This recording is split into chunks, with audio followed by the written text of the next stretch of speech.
Hey, what's going on in this world right now? What's up? It's the Culture Detective here investigating your favorite movies, and today I'm going to be doing a movie review on Belfast.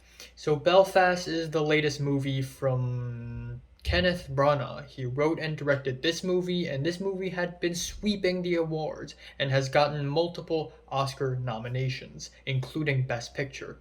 So, I watched it last night, and now I have to talk about it. So, Belfast is basically a very personal movie about a kid called Buddy growing up in Northern Ireland in the city of Belfast and how he's going through all these, things like he's caught up in the middle of the Trouble, which is the uh, long standing conflict between Catholics and Protestants in Northern Ireland. And then there are other things like money issues and his own love life and all that stuff, and that's basically the whole movie. The movie is in black and white, but occasionally it shows some color, kind of like Schindler's List. And yeah, I am underwhelmed. I'm just I feel very underwhelmed by this movie. Maybe it just because obviously I'm not from Northern Ireland. I'm not even Irish to begin with, so I can't relate to this movie like at all.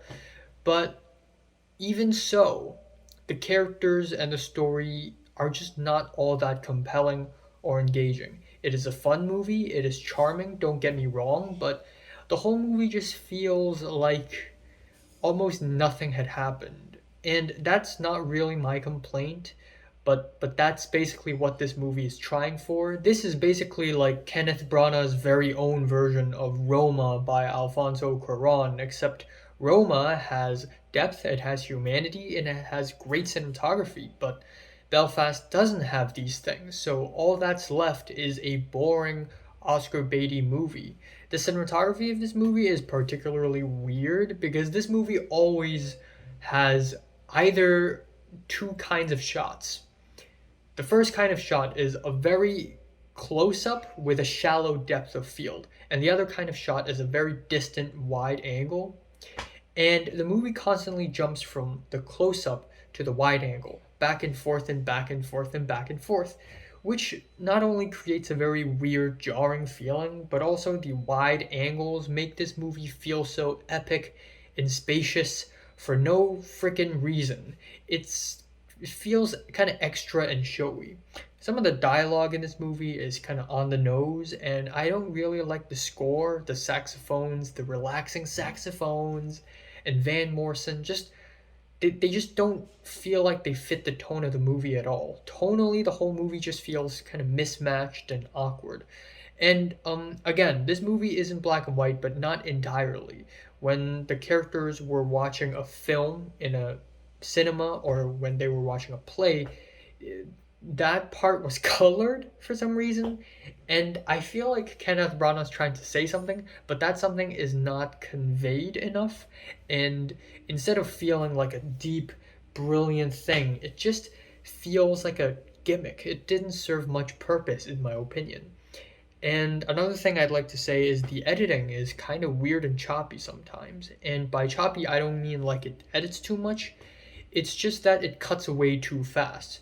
There were a lot of scenes that carry a lot of emotional weight, but the film just edits immediately after the dialogue ends, and it just doesn't carry any weight whatsoever. And that is a pretty consistent problem in the film. The film is 1 hour and 38 minutes long, but to me it felt like 3 hours. And it just doesn't feel like anything all that special. It's not bad, but it also isn't great or anything. It just felt like a yeah, Belfast. I'm giving Belfast a light to decent 5 out of 10. So, have you watched Kenneth Branagh's latest Belfast? I forgot to mention that before Belfast, Kenneth Branagh made Artemis Fowl, literally one of the worst movies I've seen in the recent years. So, jumping from Artemis Fowl to this is a great improvement, but still, it's not that great. So, have you watched Belfast from 1 to 10? How much you rate it? Like, and subscribe if you want more, and thanks for watching.